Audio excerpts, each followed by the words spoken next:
Hello friends, if you're new to my channel, welcome. If you are a fan or a subscriber, welcome back. I really do appreciate you.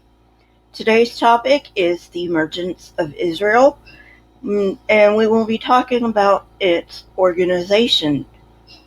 There's not much else I need to say, so let's get right on into the video. The 10th century saw a shift in population from rural settlement to major urban centers. However, this change did not happen overnight, and rural populations continued to grow alongside populations of new urban centers. Within 2 generations, rural Israelite villages had been abandoned for cities. Only a few places west of the Jordan could be thought of as cities in the 11th century.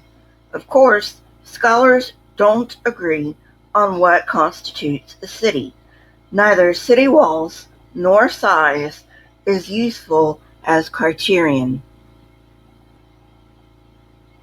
One hypothesis of urbanization states that aggregates of people develop forms of social and economic systems when they outgrow their ability to feed and supply other needs of the population, thereby necessitating domination of the surrounding countryside.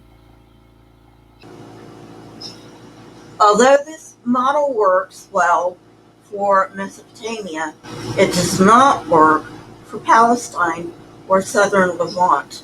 The terrain is hard and it lacks water. For these reasons, farmers could not travel more than 2 miles away from home. In such an area, a village would need hundreds of residents to reach the urban threshold. What are the major factors that determine an ancient city, particularly of this time, if we cannot use modern standards? There are 6. Permanent location plus a certain population density. Planning, which includes public space and diversified facilities. Monumental architecture. Social stratification. Common ideology and control of less developed areas surrounding the city. In other words, the countryside. By these criteria, only a few places qualified as cities: Beth Shan, Megiddo, and Gezer. More importantly, these sites were not ethnically Israelite. However, a century later, the number of cities rose to around 12. The 10th century saw more social stratification and economic diversity, most likely characterized by builders, artisans, farmers in rural areas, and more. Although the courtyard houses are very similar, a few 10th century buildings appear to be elite in nature. Most people in IIA Israelite cities were no longer farmers. Rural populations were still high and necessary, but absentee landowners now became common. Earlier in villages, goods had been obtained mainly by barter, but cities demanded a more formal system. By the 10th century, the growth of cities and increasing social stratification and specialization of the people required at least some type of management in order for these cities to function. Political structure developed to adjudicate differences and to maintain order. With the rise of cities came various officials who at first were probably more charismatic than anything else, but nevertheless were imbued with at least some authority. These officials became formal in Iron II. The archaeological evidence in Iron I shows at least some governing officials. We cannot verify any administrative districts, particularly the Solomonic districts, based solely on the Bible. First, the texts come much later than the events they describe. Second, we can see both omissions and contradictions in the texts that do occur in the Bible. Many technological innovations took place in Iron IIA, the most notable being town planning, an obvious prerequisite for urbanization. Building techniques also improved at this time. Cities of this time period featured fortifications, city gates, palaces, industrial and storage areas, and a place set aside for housing. We can also see new technology in ceramics production. Before this, pottery had generally been a cottage industry, but now it became more industrial-like in production. Many Iron Age I forms continued in production, but they were increasingly wheel-made and more standardized.